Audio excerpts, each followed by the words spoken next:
d'œil sur les deux recrues bastiaises du Mercato, Malek Sherrad et le Suisse Bernd Haas, les deux hommes qui seront rejoints demain par Stéphane Ziani, en attendant peut-être Christian Carambeu, dont le nom circule avec insistance à Bastia. Une rencontre dans laquelle les Niçois mordent les premiers avec un coup franc consécutif à cette faute de Matingou sur Visconti. Pour tirer ce coup franc, eh bien, on retrouve Florent Balmont, dont la frappe enroulée passe de peu à côté des buts de Pento. Premier coup pour rien pour les Azuréens, mais les Bastiais, pour la première fois depuis très longtemps, font une entame de match plutôt volontaire. Vérification avec ce bon travail des Bastiais dans la défense niçoise. Ballon mal renvoyé par José Cobos. Ça va arriver sur le côté avec un bon centre de Youssouf Hadji pour la reprise de Romaroc qui sur le poteau, mais qui a suivi, c'est Frédéric Ney pour l'ouverture du score bastiaise. 18 minutes de jeu, le feu d'artifice peut éclater avec la joie des supporters corses qui n'avaient plus vu leur équipe marquer un but depuis 2 mois et un match face à Caen. C'est le second but de la saison pour Frédéric Ney, qui avait inscrit l'unique but bastiais d'une débâcle ici même face à Bordeaux en septembre dernier. On a vu Rocky décisif sur le but de Ney. Le voici maître d'œuvre sur ce coup franc en faveur du Sporting. Cette fois-ci, c'est claqué en corner par Damien Gregorini, le joueur prêté par le Paris Saint-Germain, qui est sans aucun doute l'homme de ce début de rencontre.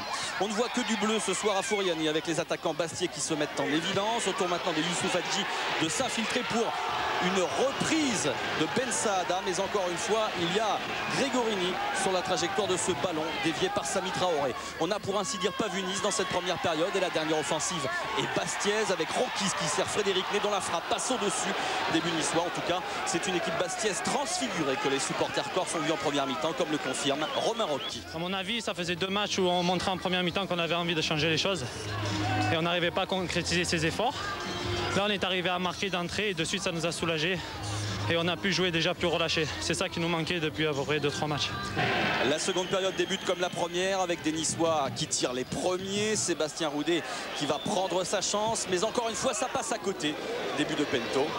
Toujours pas la moindre frappe cadrée niçoise en 1 heure de jeu. Garnertor commence à se demander d'où va venir la lumière. La suite, eh bien, elle est coup franc indirect dans la surface de réparation. Balmont en force, mais Pento détourne. Coup franc qui était consécutif à une passe en retrait volontaire d'un Bastier pour son gardien de but. Et Pento qui a joué les pompiers de service. Les dernières minutes maintenant avec un corner pour la tête d'Anteriaya sur la transversale, mais qui a suivi, eh bien, c'est Youssouf Hadji pour le 2-0. Et Bastia qui renoue avec la victoire, une victoire qui fuyait les Bastiais depuis plus de 2 mois ici à Fouriani. Et on écoute à ce propos la satisfaction du capitaine et gardien de but Nicolas Pento au micro de Lucien Dabila.